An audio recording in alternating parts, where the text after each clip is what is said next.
რატომ წავიდა თქვენი ჩაფიქრებული ადამიანი თქვენი ცხოვრებიდან? იფიქრეთ საკუთარ თავზე და თქვენ ჩაფიქრებულზე, ნახავ ეხლანდელ ენერგიებს, ეხლა რა ხდება და რა იყო მის წასვლის მიზეზი და თუ მოbrunდება უკან. ახლა რა ენერგიებში ხარ თქვენ?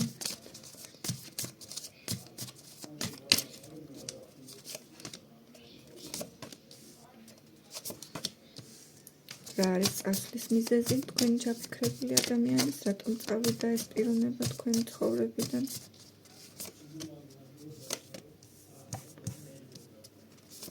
მოbrunდება თუ არა და გამოვა თუ არა კონტაქტზე თქვენი ჩაფიქრებული ადამიანი უახლოეს 2 კვირაში.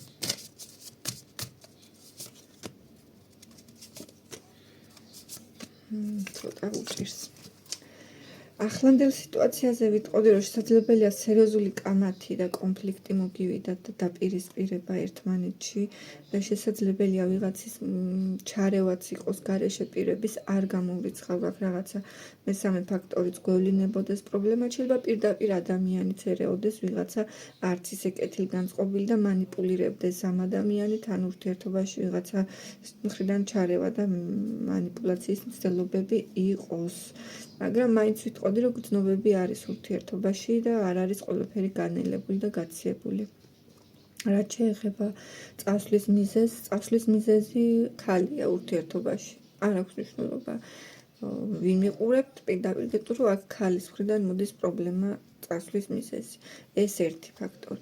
მეორე ფაქტორი არის, რომ გარშემოარსებული პიროვნებები და საზოგადოება შეიძლება იყოს პრობლემური და ისევ და ისევ გავლენები იყოს და ვიღაცების აზრის გათვალისწინება, ვიღაცების ჩარევები, მე თითქოს რაღაცა გარშემოარსებული სიტუაციებიდან გამომდინარე შეიძლება მიიღო პიროვნებამ გადაწყვეტილება წასვლაზე ან ურთიერთობა დაიშალა.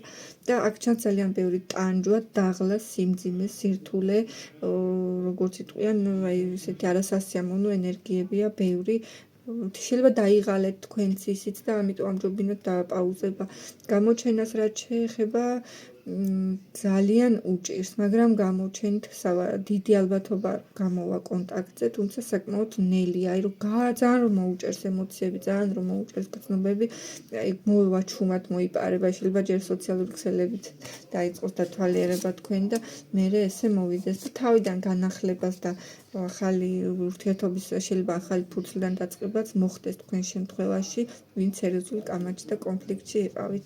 ბალანსისთვის დაალაიქეთ ვიდეო და გამოიწერეთ ჩემი გვერდი. პირად კონსულტაციას ჩასაწერად მომწერეთ პირად შეტყობინებაში.